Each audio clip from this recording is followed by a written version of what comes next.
Bismillahirrahmanirrahim. Assalamualaikum warahmatullahi wabarakatuh.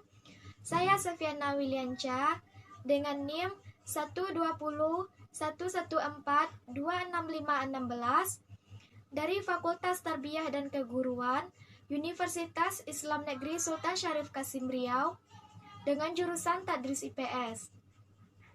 Tujuan saya membuat video ini yaitu untuk memenuhi tugas ujian akhir semester mata kuliah Landasan Pendidikan IPS dengan dosen pengampu yaitu Bapak Nurdiansa MPD dengan materi Landasan Sosiologi Pendidikan. Poin-poin yang akan dibahas pada video ini yaitu yang pertama, pengertian dari landasan sosiologi pendidikan. Yang kedua, fungsi dari landasan sosiologi pendidikan. Yang ketiga, teori-teori dari landasan pendidikan. Yang keempat, ruang lingkup dan perantara sosiologi pendidikan. Yang keempat, implementasi landasan sosiologi pendidikan. Yang terakhir yaitu norma-norma yang ada pada sosiologi pendidikan.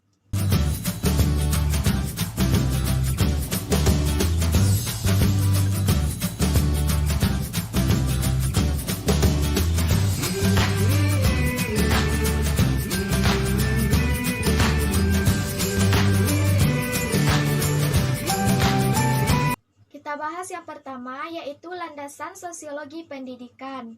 Landasan sosiologi pendidikan itu ada 3 kata yaitu landasan sosiologi pendidikan. Arti landasan. Landasan telah kita bahas pada video sebelumnya yang berartikan bahwa landasan itu adalah suatu tumpuan, alas atau titik tolak pijakan.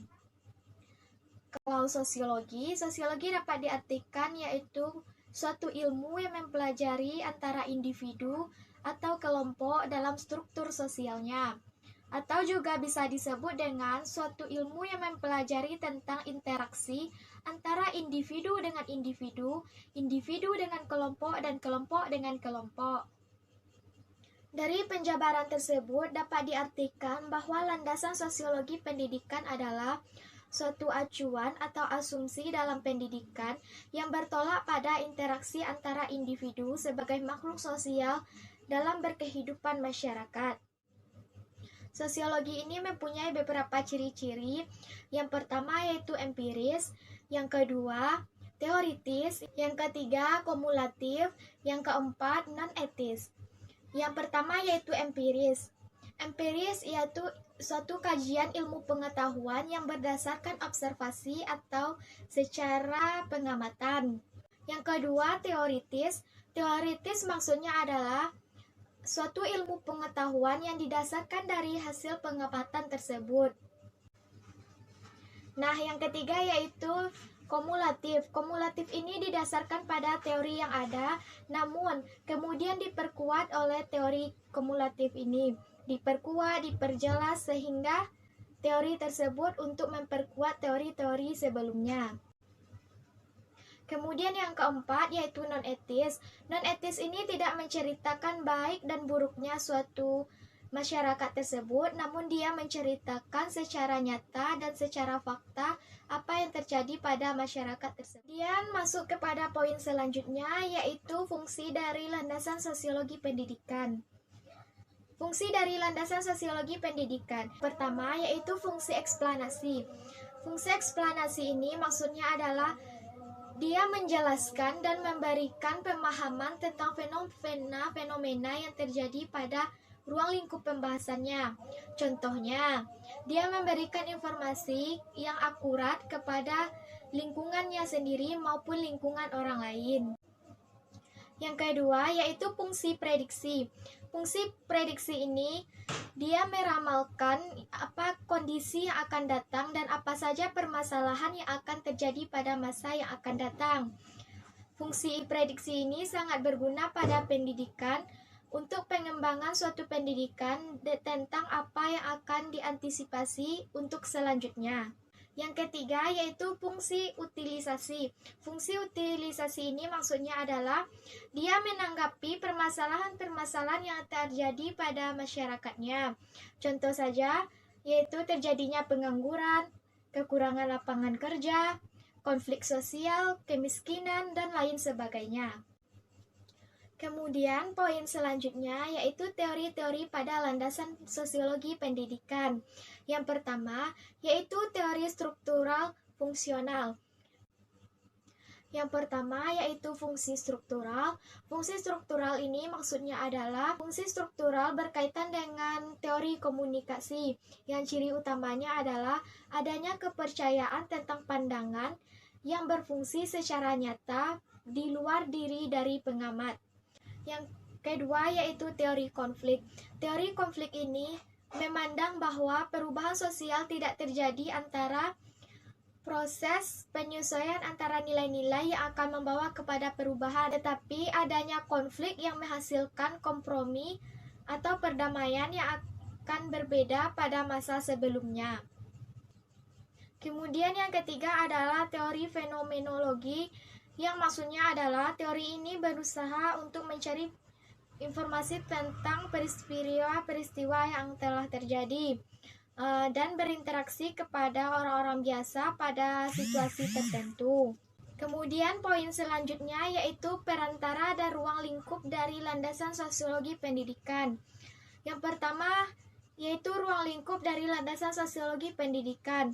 Yang pertama itu manusia sebagai makhluk individu bermasyarakat dan berbudaya.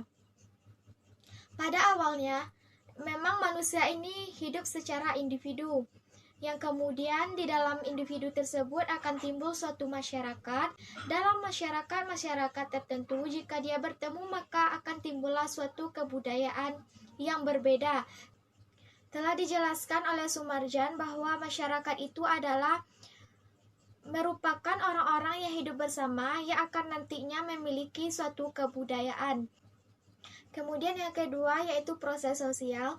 Maksud dari proses sosial ini yaitu suatu hubungan antara individu dengan kelompok yang pada saat tertentu akan menimbulkan bentuk hubungan yang baru. Contohnya saja, seseorang kelompok yang tidak tersosialisasi, maka dengan seiring waktu nanti kelompok tersebut akan tersosialisasi dengan berjalannya waktu. Yang ketiga, pendidikan merupakan proses sosialisasi dan enkulturasi. Pendidikan ini ditujukan agar peserta didik hidup bermasyarakat dan berbudaya. Oleh sebab itu, apabila ditinjau dari sudut pendidikan, maka pendidikan itu identik dengan sosialisasi dan enkulturasi. Karena di dalam proses sosialisasi, hakikatnya terjadi juga proses enkulturasi dan begitu juga sebaliknya. Namun menurut Peter, sosialisasi adalah suatu proses di mana anak tersebut belajar menjadi anggota yang berpartisipasi terhadap masyarakatnya. Keempat, yaitu pendidikan sebagai suatu peranata sosial. Maksudnya adalah suatu sistem dari peran dan norma ini saling berhubungan dengan terorganisasi di sekitar pemenuhan kebutuhan antar fungsi sosial yang penting. Kemudian perantara dari landasan sosiologi pendidikan ini ada beberapa. Yang pertama itu dimulai dari keluarga, yang kedua teman sebaya, yang ketiga itu dari sekolah, yang keempat dari media massa. Yang pertama dari keluarga. Karena keluarga itu adalah suatu masyarakat yang terutama bagi anak-anak, baik secara langsung maupun tidak secara langsung. Dalam keluarga tersebutlah yang dapat menanamkan sikap kepada anak tersebut mengenai disiplin, budaya, tingkah laku yang baik, dan sebagainya. Kedua, itu dari teman sebaya. Mengapa demikian? Karena pada teman sebaya ini, anak tersebut mulai berinteraksi dengan orang lain, yaitu dengan temannya sendiri. Ketiga, budaya sekolah. Bagian ketiga ini, seorang anak itu akan berinteraksi untuk yang lebih banyak lagi pada ruang lingkup sekolah. Dia belajar, berhitung, dan bermain dengan orang yang lebih banyak lagi. Kemudian yang keempat itu melalui media massa.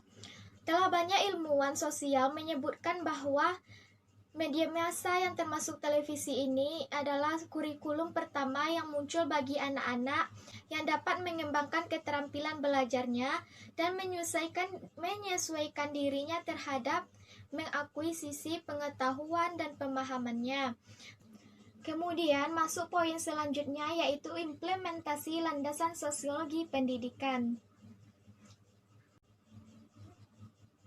Yang pertama, landasan sosiologi pendidikan di Indonesia. Landasan sosiologi pendidikan di Indonesia yaitu menganut paham integralistik yang bersumber dari norma dan kebiasaan masyarakatnya. Contoh saja yaitu bergotong royong, musyawarah, dan mufakat. Karena itulah, pendidikan di Indonesia tidak hanya meningkatkan kualitas perorangan atau individu, melainkan untuk meningkatkan kualitas dari struktur sosialnya atau dari struktur masyarakatnya. Yang kedua yaitu landasan sosiologi pendidikan di Jepang. Di Jepang, sistem pendidikan sudah berkembang sejak tahun 1960. Namun pada saat itu ide-ide budaya dan filosofis lama bahwa belajar pendidikan yang terhormat dan harus dikejar secara serius. Yang ketiga, landasan sosiologi pendidikan di Amerika Serikat. Negara Amerika Serikat telah memperhatikan pembuatan kebijakan pendidikan berdasarkan karakteristik geografis dan demografis serta faktor sejarahnya.